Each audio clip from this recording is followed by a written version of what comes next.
So Tom Knack says that I missed the fact on 148G that it only applies to filming the police.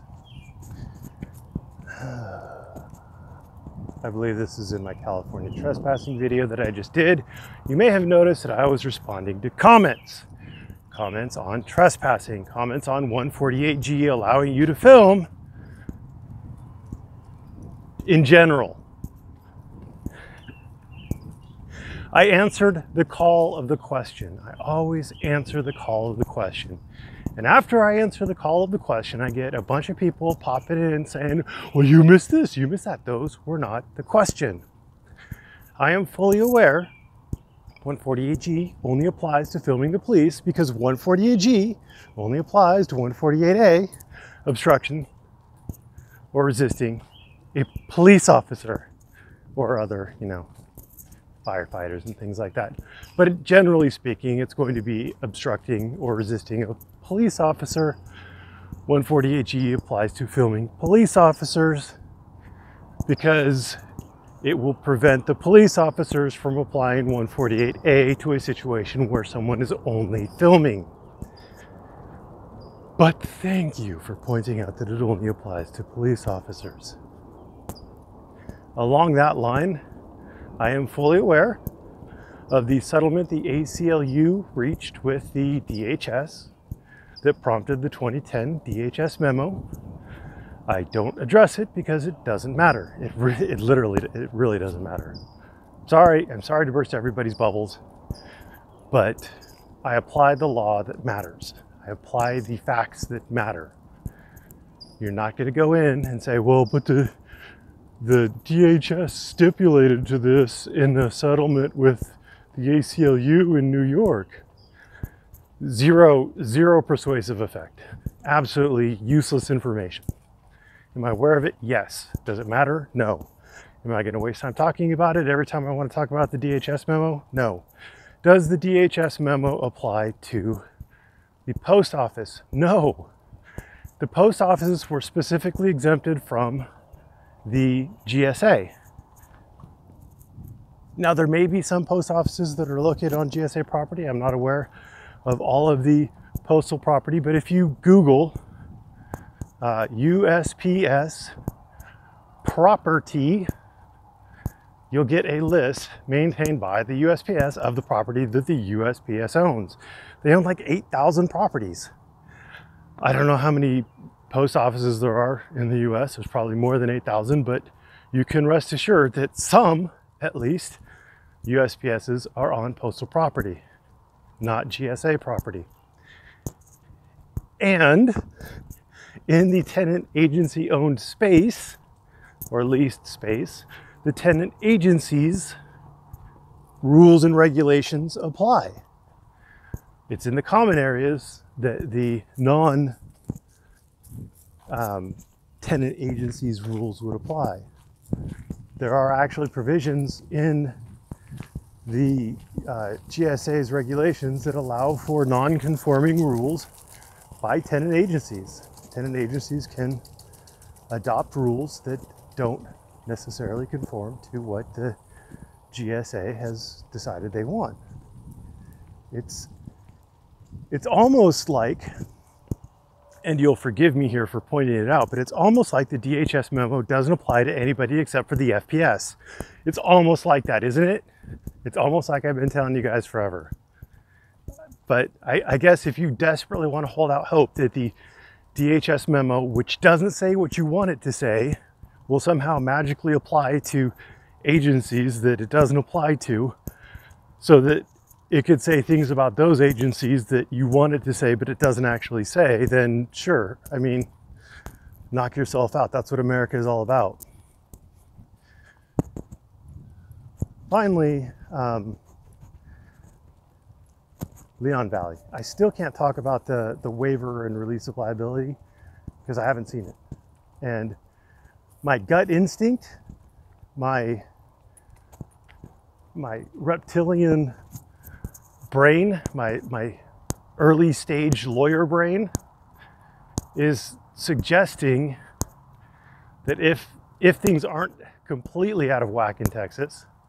I was burned once on the Precinct 2 constables. No. Goddamn skunk. Do not chase skunks. It's a goddamn skunk. You're a fucking retard, dog. Don't chase skunks. I've never allowed him to get whacked by a skunk yet. One of these days, he's gonna get whacked by one.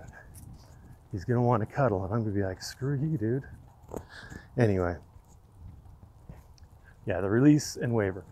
My guess is that the release and waiver is something standard that they've been using forever. It's probably designed to release the police and city from liability for damage to the item. Like if they had to, open it up to get drugs out of it or access the hard drive or something like that. It's probably designed to absolve the police and the city from any damage that was incurred during that. So I have a feeling it's a standard form, but this is literally just speculation on my part.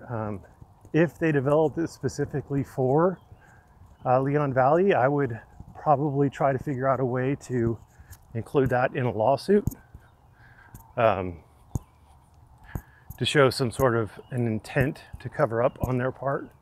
I mean, you might not be able to get it in as direct evidence, but maybe you can ask, like if one of the defendants, like Salvaggio, gets on the stand, you could be like, is it true that you had a specific document made up to release the city from liability? So if somebody wanted their phone back, they had to sign this document. Try to get them, just because they're going for a jury demand.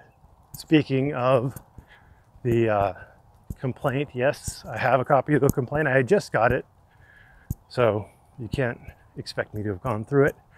I want to state my normal caveats. Anybody can file a lawsuit.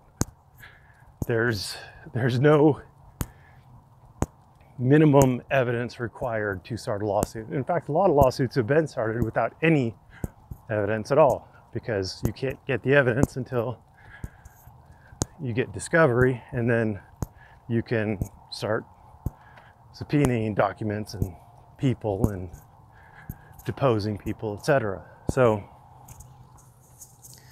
it's almost a non-existent bar. Basically, you have to have the filing fee to file a federal lawsuit. You gotta have the filing fee, and you have to have a claim. Your complaint has to list elements that a court can construe to be a claim, and that's just to survive the 12b6 failure to state a claim upon which relief can be granted. Now, what are they looking for? I had a chance to skim through it a little bit. They're looking for compensatory damages. Those are going to be low. They're looking for punitive damages. I think those are going to be maximum of 10 times the compensatory damages. They're looking for attorney's fees, so that's pretty standard. And they're looking for declaratory relief that the policies in general of Leon Valley are unconstitutional. That, I think, they're not going to have a very good chance of succeeding on. Courts tend to not declare policies invalid, unconstitutional. They tend to try to read them in such a way that they can be still found constitutional, so they may read them narrowly.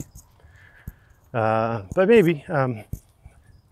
So the two portions I read were the claim on Mr. Brown and the claim on Common Joe.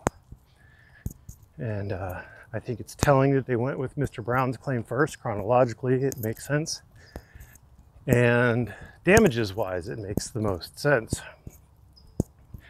It's odd, though, that they would start off with, I mean, they have to, so I guess it's not really odd. They start off with the claim that his, that if it was a detention, then it wasn't based on reasonable suspicion. That's like, good luck good luck showing that. And if it was an arrest, it wasn't based on probable cause. But we all saw the video. I think a court's going to see the video whether or not he was interfering with those police officers when he went over there and was hollering at him about the what's your name, what's your badge number, getting up in their faces. Whether or not that actually does constitute obstruction, I don't know. I wouldn't be happy defending someone who did that. From those charges, that'd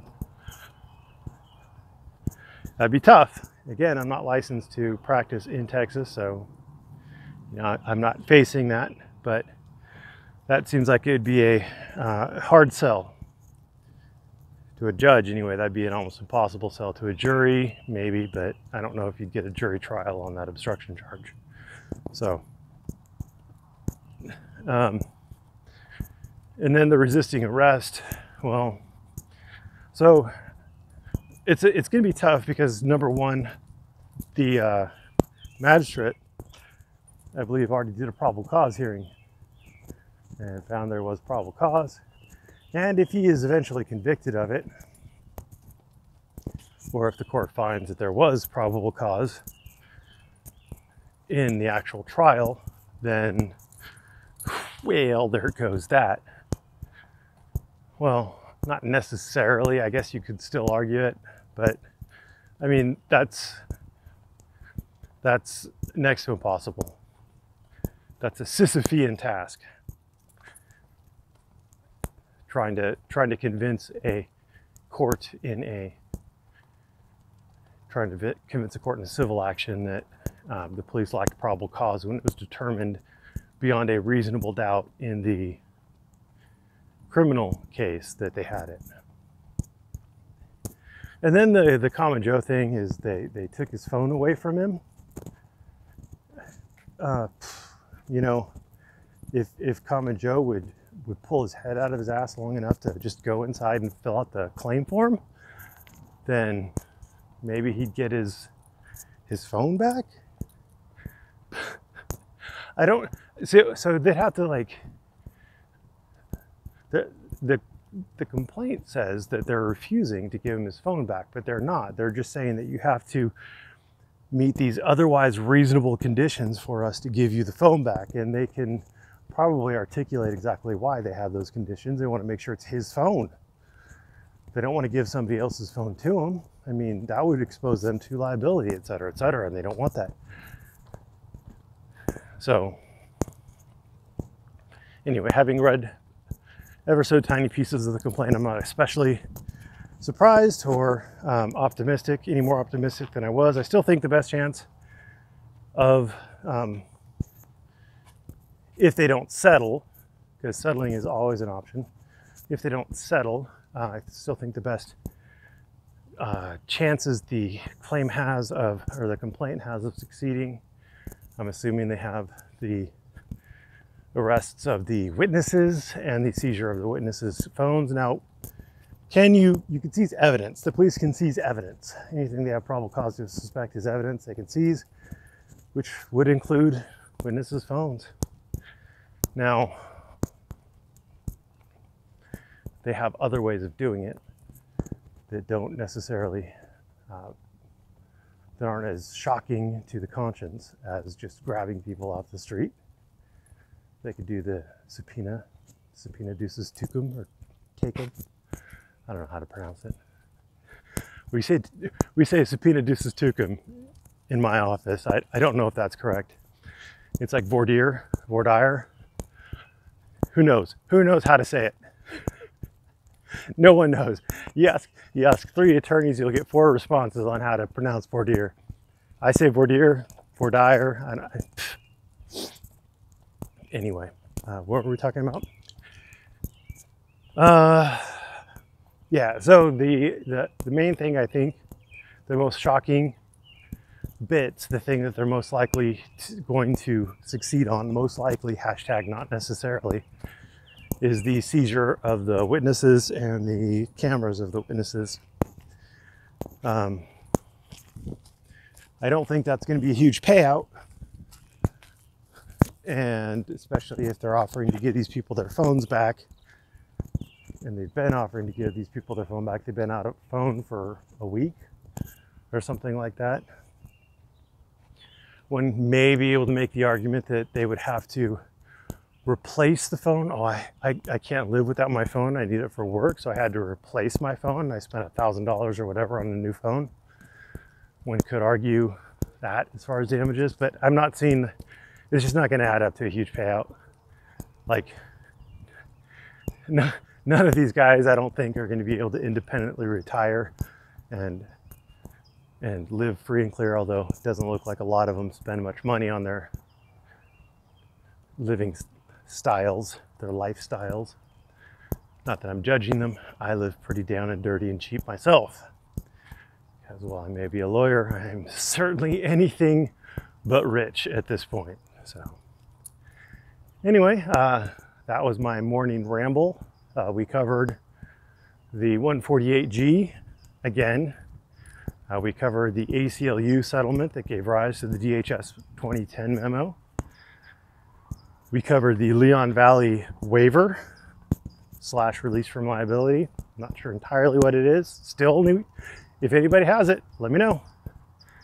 And we covered the, in the Vegas terms, we covered the Leon Valley lawsuit. Ooh, that jumped up and got me. Anyway, thanks for watching.